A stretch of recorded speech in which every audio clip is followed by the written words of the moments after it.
Welcome, everyone, back to the Founders Only podcast, where we pick the brains of great founders to deliver actionable advice on how to become the leader of the pack.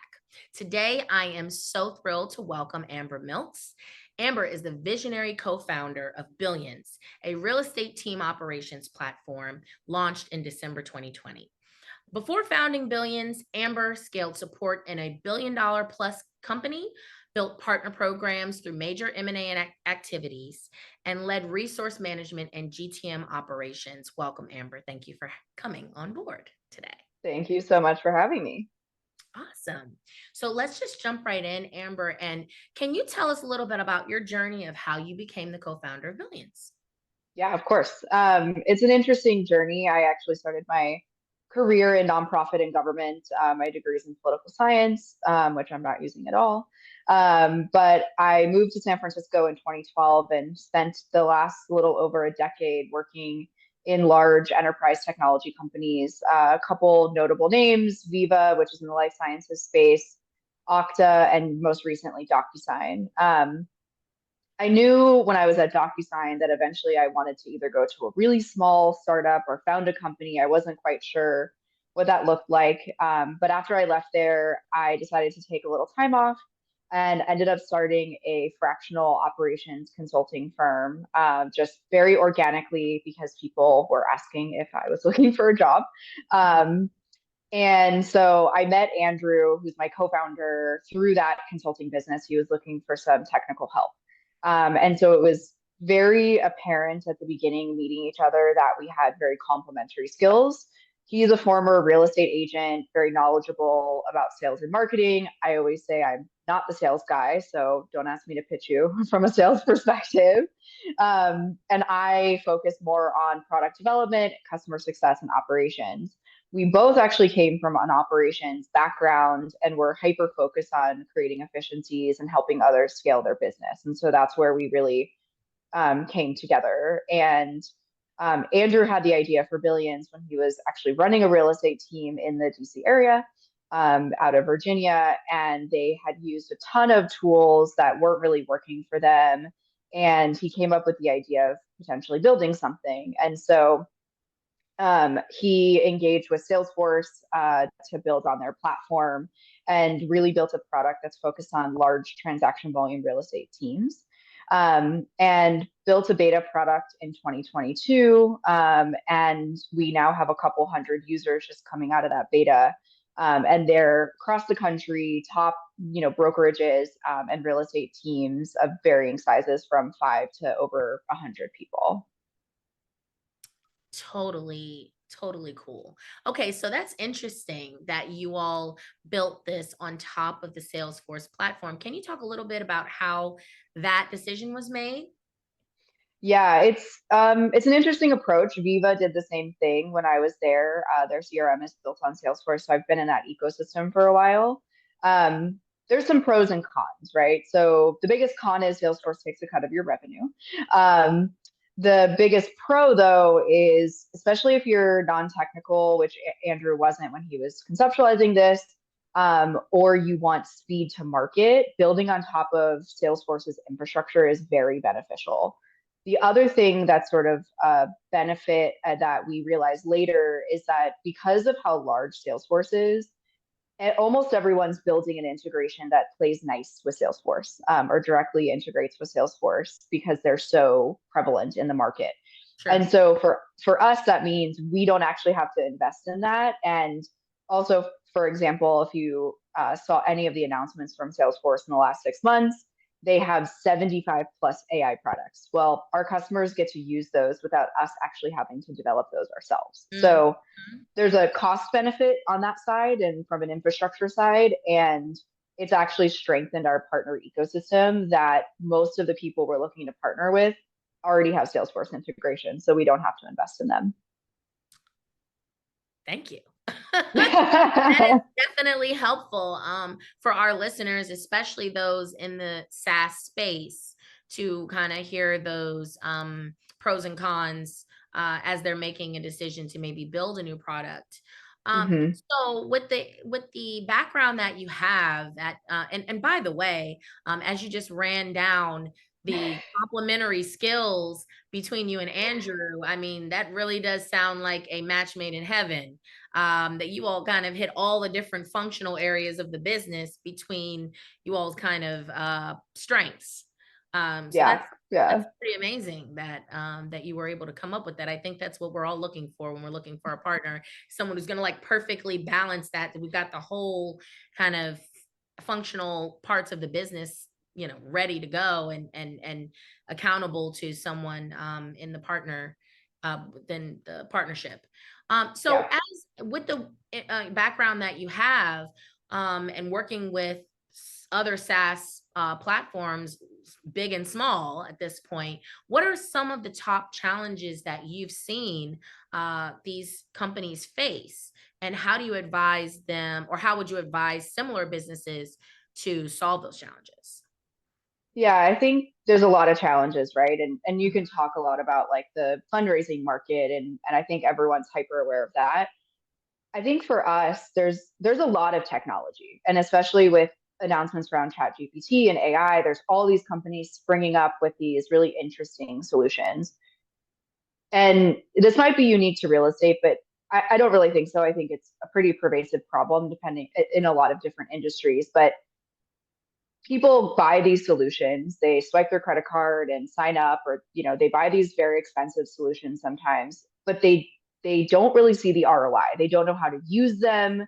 Mhm. They aren't really sure how it really fits in with their business process, and so they end up as, well, this is my process and this is my tool, and they're not seeing a lot of return on that investment. And what we focus on, and especially in real estate where technology has been very slow in this space, we focus on adoption, and we look at each customer's business process and talk about how we can embed our software into what they're already doing. And we focus on really high impact features, especially since we're early. But we also really carefully curate those features in a way that the user will see benefit. And so if you think about something like AI, I think it's easy for everyone to say, like, throw AI into the tool. And we certainly could just turn on some AI features in our software. But if our users don't know how to meaningfully use them, or if it doesn't fit into their current process, they're not really going to use them in a meaningful way. So I would say that's sort of the number one. Is it's a very crowded space no matter what industry you're in with Mhm. technology, and focusing on that customer experience and making a part of their process, not just a tool that their process sort of sits on top of, Mhm. is going to benefit you from a customer success perspective and from a sales perspective. Mhm. The second thing I think about, and this was really uh, strongly felt while I was at DocuSign, and I was there for a couple years throughout the pandemic. There's been a lot of focus on growth metrics, and like I was at DocuSign when they were putting up 40% quarter over quarter growth, and everybody was super excited. And this is also critical for fundraising. People talk about your customer and revenue growth, but there's definitely a shift on to more sustainable growth. And you hear a lot of conversations about net retention and churn, and it's cheaper to retain a customer than to acquire a new one.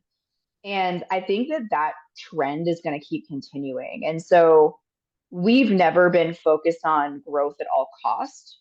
We are focused on sustainable growth. We are always looking for the right customer fit for our product, and not just any customer who comes through the door. And coming out of our beta, we came out beyond break even at a very small scale, obviously, but that felt like a win for us, not Definitely. spending too much money to kind of come out of that beta. So I think that's a challenge for startups balancing, well, my potential funders are looking for these growth metrics, but if we invest in all this sales and marketing, it's going to explode, and then we don't know if we can retain them. And I think that that sentiment is shifting, but it's going to take a while for that to really philosophically take hold in a meaningful way. Mhm. Um, and I think the last thing I'll say is, like, scale, which that sort of speaks to, is everyone's biggest challenge at every level, whether it's DocuSign at $3 billion and 7,000 people, or billions at 2 people and 100K of AR. It doesn't matter. Scale is always top of mind. For us, our number one value is customer success. And as an example, we're giving right now a fully white gloved onboarding experience for our customers. This is going to be a challenge if we're trying to onboard hundreds or thousands of customers at once. And we're constantly thinking about how do we scale our onboarding approach. I'm of the opinion that it's okay to have a process early on that won't scale, as long as you're always recognizing that and thinking about ways to improve or how would you do this in the future. And really don't spend time solving a problem that doesn't exist yet, a problem that you're thinking about in the future. Create that problem and then go solve it. Because if you're trying to scale too fast ahead of where you're projecting growth, sometimes you lose the customer experience, is my experience. And then you will end up losing the customer. And so all of those efforts that you put into scale are really lost because you lost the customer at the end of the day. Totally. Okay, so let's deep dive a little bit into the adoption and the onboarding process, because I think those totally go hand in hand. And I think so many of the SaaS companies are getting that wrong, especially the smaller ones. Actually, all of them. All of them, yeah. At any level, they're really getting these two things wrong a lot. Yeah. So talk a little bit about how you all are navigating that and how you all are not only coming up with your process, but documenting the process. And where does the adoption fit into the onboarding process? What are the questions or the methods or the, those little magical things that you think you're doing that your customers are raving about within that onboarding process that you think is really moving the needle for adoption for you and activation? Yeah, it's a great question. And like I said, I totally agree with you. A lot of companies get this wrong. A lot of them do it right. And I think it's a constant challenge because that onboarding process is tied to your product development process and its growth and maturity. And my background, like you mentioned, and I mentioned, on the customer success side and services and onboarding. And so I've always felt the pain of all of those upstream things that make onboarding harder and make you onboard a certain way. When we thought about onboarding, and I have to give a lot of credit to Andrew about this because I mean, he was onboarding our first customers manually and sort of working his way through it. Um, but we thought about the things that make people adopt and be excited about what you're handing them on day one. And something that we do that isn't usually included in onboarding for a software like this is data migration. Because we know that if you log into Billions on day one and none of your leads are there and none of your transactions in progress are there, it's going to be really hard for you to get up to speed on the platform. And so every single customer, we include some level of data migration to get them started. And that's just something that we've learned about the nature of our customers and the nature of our product. Definitely. But we're also using our onboarding process, and it's ever evolving, obviously, at this stage, to think about our product roadmap and how do we make that easier. My goal is to build a product that has very, very little to no onboarding, but also recognize that if I'm talking to a 200-person real estate team and they've got a website provider, all these leads in all these different places, plus they're looking at Billions, plus they've got a brokerage transaction software that they're working in, it's not that easy, right? Like, these teams have well-established processes that are working for them that they like. So if I'm trying to rip them out of their old software and put them into ours and say, use our process, that's not going to work for them. So for us, there's always going to be a level of working with them to build to a business process for these larger teams. And I think that's okay. And some companies want to say we have a zero onboarding product, and they don't. And what they mean is we don't onboard people, and then sometimes they churn and we are big enough that we don't really care. if you're building a great product that's targeted towards enterprise customers, large customers, you will probably always have a subset of customers who need a level of high touch onboarding. And the sooner you reconcile that and say, well, we're not a services company and we're not in the business of onboarding, you've lost those customers. You're going to have a hard time retaining them, and you may not lose them, but you might attrit users or volume or whatever it is. And so I think if you have a piece of software that's really meant to follow a customer's business process, that's always going to be the case. And sort of denying it and saying like, no, no, no, no, it's really easy. You just sign up and then you have it. That will work for a large majority of customers, and you have to figure out who it works for. But there will be customers who are usually your very high revenue customers who need some level of onboarding or service or customer care. And whether you charge for that or not is sort of beside the point, but you need to have it and it needs to work for them to really adopt the product. What would you say is the number one question, if or two, that you are asking to kind of unlock that key challenge to adoption for each client? Is there like one or two questions that's within your onboarding process that you ask to help unlock that for you internally to know, hey, if we can solve this problem, we can get adoption from this customer? Yeah, I think it's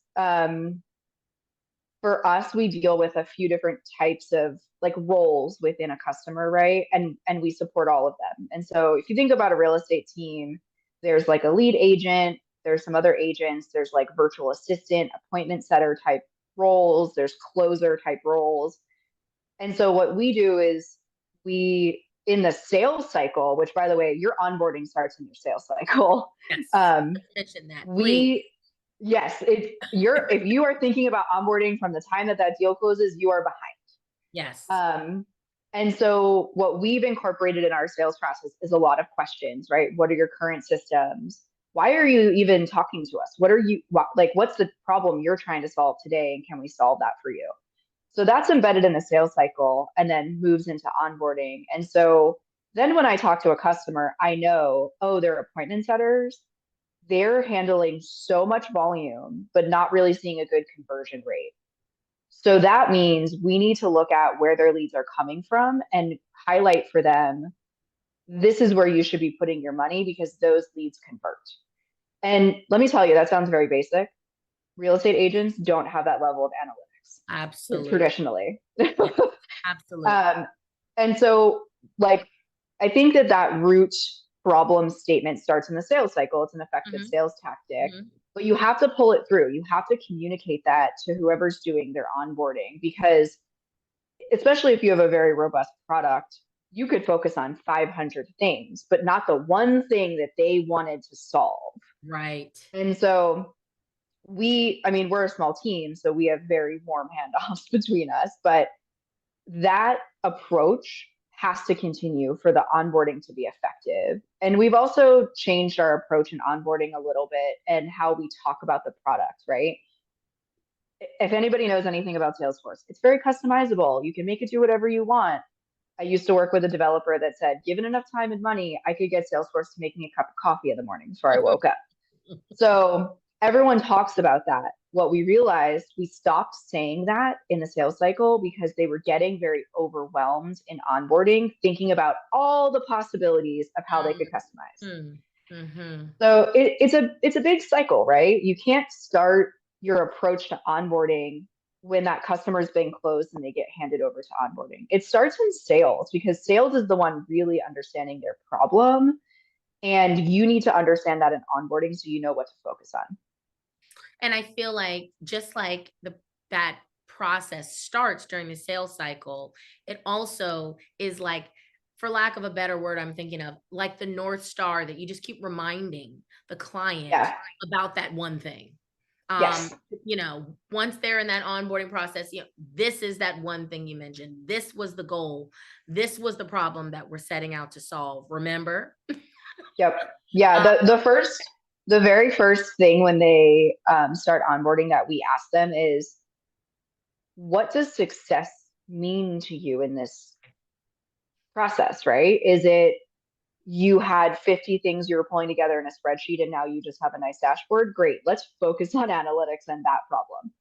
So knowing that, and sometimes people don't actually know the problem they're trying to solve. And they buy something because it is interesting and what they're talking about resonates. But if they don't have a strong problem statement for us to address, it gets harder. And that's where we've had conversations in the sales side where customers are like, or prospects are saying, we're not really ready. We're not, this is cool, but we're not sure. We don't push them. We stay in touch with them. We will do outreach to them, but really they have to bring a problem to the table. I can't force a problem out of them. And if I try to, then it doesn't really matter what problems I solve. If none of that resonates as their primary issue, it's not going to be very sticky. That's powerful right there. That is really powerful, Amber. I love that. You cannot force a problem. I love it. As much as you want to try and tell people they have a Yes. problem, if they Yes. don't feel the pain, it's not really a problem. Yes. I think so many in the sales process do try to force that problem. That's just, it's comfortable Yeah. because you want to deliver, you want to help, right? So many in sales actually do want to help solve a problem. And it's like, but I have to help you. Well, and sometimes you recognize they have a problem that Right. they didn't recognize, but it's not their top of mind problem. Right. And so So, now you're convincing them that this problem matters because it came from you, not from them. And that's why I said that's powerful. That is powerful. yeah. That is really powerful. Okay. So let's talk a little bit about what has inspired you. So, are there any books or podcasts, conferences or resources that have really impacted or influenced your perspective and mindset as a founder? Several, tons, everything, my dog, right? But I think I want to sleep as much as he does every day is really the goal. Um, no, in all seriousness, I think there's a lot of resources out there. There's a lot of opinions. There's a lot of networking groups. I've done the conference circuit. I live in Vegas, so at least I don't have Ah, to travel very far usually. yes. Um, I think if I have to think about one thing in particular, it's I when I went into my consulting business, I felt like I was in kind of a niche space, right? Customer success operations, which wasn't a big buzzword a couple years ago. Um, and I didn't really have a good network of other people in similar roles with more experience or different experiences or whatever that looked like to really gain Mhm. knowledge. And like I said, I didn't start in tech. And so I came from nonprofit, landed in tech, was at Viva, and like left Viva mostly because I actually wanted to diversify my experience. And I found a few operations networking groups that have been very impactful, Mm. just making connections, learning what other people are doing, also filling in some gaps of my own knowledge. Like I focus on customer success, not necessarily marketing operations. And so I think having those conversations and actually investing time in those groups was very helpful for me personally and professionally. Um, I think the one book I'll mention is The Qualified Sales Leader. I'm not a salesperson, so any sales book is going to be very enlightening to me. But that's a pretty standard. That's a pretty standard book in like SaaS networks that people use. If you're not a salesperson and you're trying to sort of understand a basic sales process and some things you can execute right away, because I don't love philosophical books. I want tell me what I can do Actionable. right now. Yeah. Yeah. um, I would say like there's definitely lots of books like that, and you have to find good ones. But meeting other people with real experience and what I have questions on was the number one most impactful thing. And I'll say that there hasn't been a single person that I reached out to that wasn't willing to chat and meet and have a conversation. Yes. Yes. People are very open and nice. You might have a hard time scheduling, but they're open Yes. to it. Yes, they really are when you ask. And people are always saying like what's the worst they could do is say no. So just Yeah, ask, you know? yeah. I totally agree with that.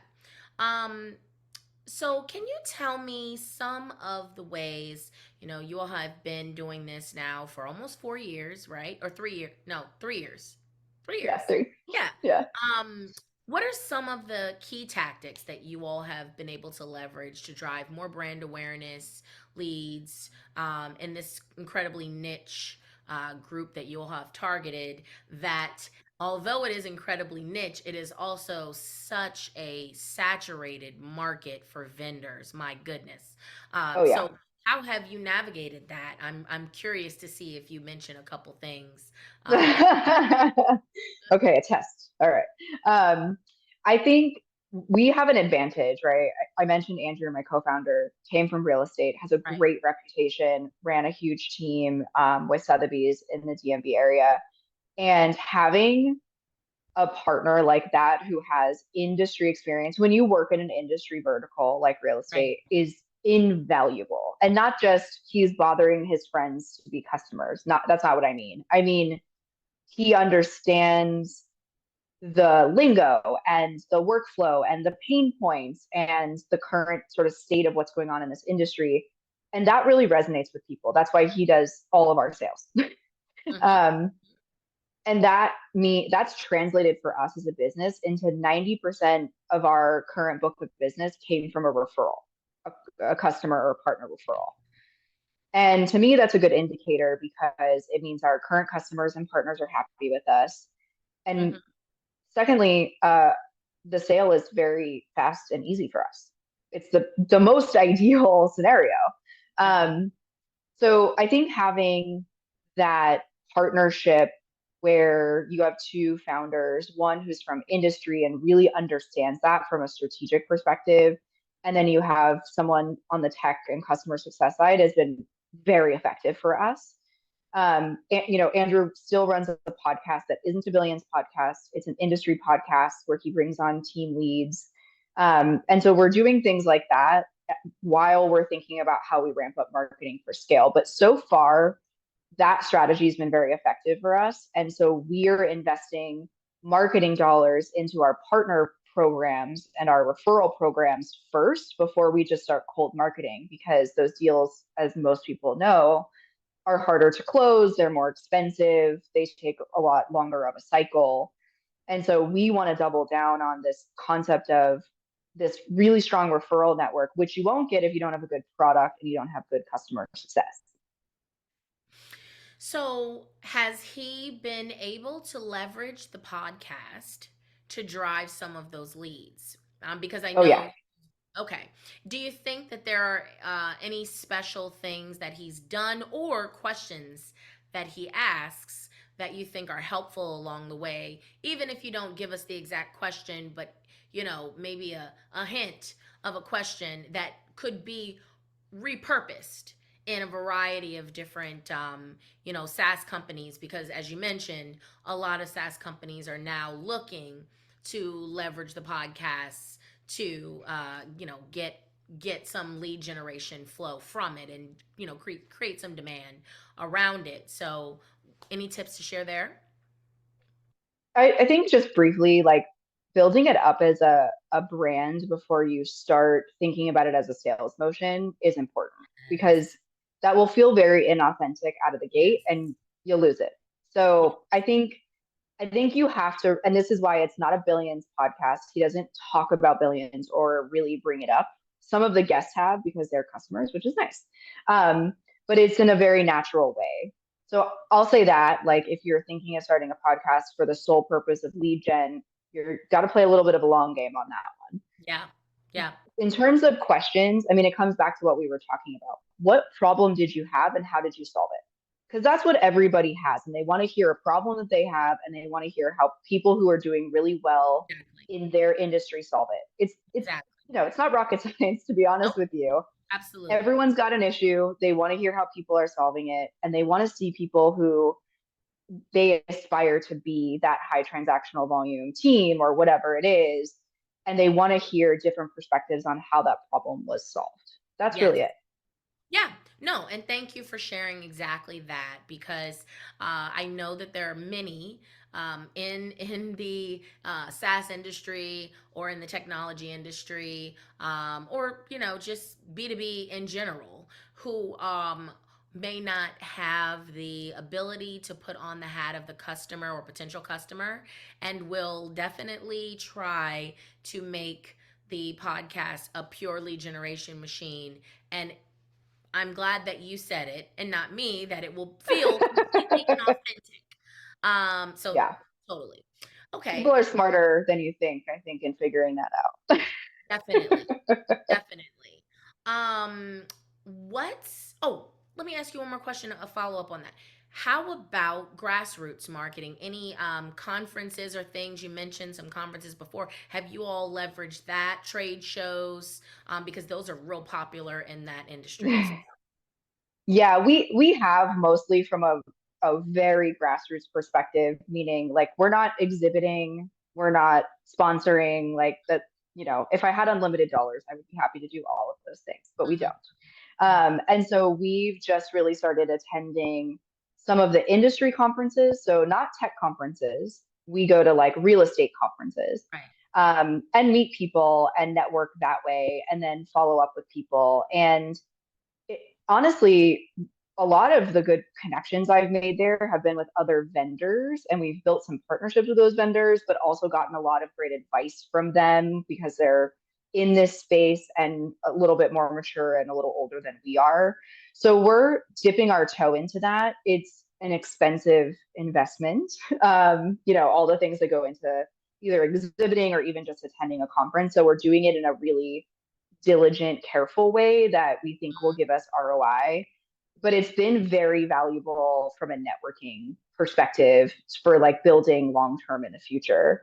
But we're a startup, and so pretty much everything we do is grassroots because we're always looking for the freemium version of everything. Right. So those things can definitely be effective. It really just depends on the industry you're in. Like you said, real estate loves conferences, loves events. That may not be true for other industries, so you have to sort of evaluate if that's going to be effective for you. So, what is the number one challenge that you've faced so far in your journey as a founder? I only have to pick one. Just one, Um, one that just is one. keeping Okay. you up at night. Um, well, it's not swag because we had shirts made, so we covered that. Um, I I honestly I think it's the team, and I don't think that's necessarily a founder problem. I think that's a company problem that is acutely felt by smaller companies, especially when a bad decision was made about the team. And I think I was lucky enough, and this was sort of my intent into having my consulting business, where I got to meet Andrew and we learned each other's working styles, our strengths, our weaknesses, our communication style, um, all of those things that are really important to how you work together with a team. And startups are all about the people very Mhm. early on, and I think all companies are about the people, no matter the size, to be honest. Um, and I've experienced in working at a bunch of tech companies a wide array of sort of cultural values. And one of the things that Andrew and I sat down early on was we wrote out a mission and we wrote out values. And we spent a lot of time actually on the values, and they're very important to how we operate. They're infused into everything we do, right? Product development, how we handle a sales cycle, where we put money, back into the business. And like finding the right team, whether it's a co-founder or it's an analyst or a data admin or head of product, your culture should be your driving force for everyone on board. And I think that's really hard to have continuity as you grow. You start, things grow organically and too fast, hopefully in the best case scenario, and you can start to lose those values, or not really evaluate your decisions in the lens of those values. And I think that's where you start to see companies break down. So I think, especially as a founder and as a startup, it's all about your people. And so you have to be really, really careful and diligent. And I don't care what role it is, about every single person you bring on board, even a contractor, even if you are like, this is a temporary contractor, they're going to be here for 6 months. It doesn't matter. You should hire them as if they were your co-founder. Absolutely. Absolutely. So, how has this particular challenge played out for you? How have you been able to kind of navigate that? Anything that you've kind of learned along the way that you maybe perhaps wish you knew when you found it out? You know, those things. I love, why am I seeing this now? Why didn't I know this a year ago, 10 years ago, whatever? Anything like that that you learned along the way around people in the last few years? I think, like I mentioned, we sat down early with our values and we were like, these are the values and this is how we will apply them. And I think that second part is sometimes missing. And so, right now it's Andrew and I, we have two silent partners, and we have an offshore admin, very small team.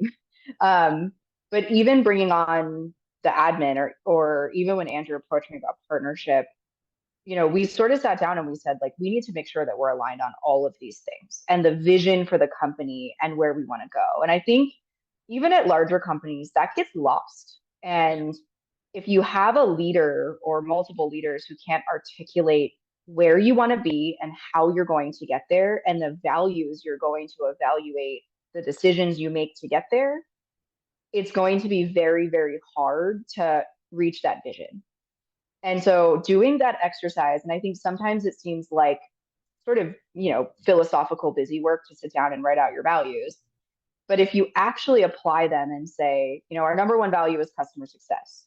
Should this feature A be first or should this feature be first on our roadmap? Well, which one's better for customer success? B. Okay, B is first. And it doesn't have to be more complicated than that. But I think if you can align every single person all the way up and down the chain on that, then you shouldn't have an issue having a good team that is all rowing in the same boat to your company's common vision. definitely. Okay. Okay. And so where can people find Billions? On social, websites? Where can we find you all? So the website is joinbillions.com. We're redoing it in Q4, so that'll change soon. Um, we have an Instagram. Mine is billions underscore Amber, or at billions CRM. And I mostly post a lot of content actually on LinkedIn. So if anyone's interested in following me, happy to have you. Hope I publish something interesting for you. Awesome. Awesome. Well, thank you everyone for joining us on this episode, and we hope to see you in the next episode. So thanks for joining. Bye.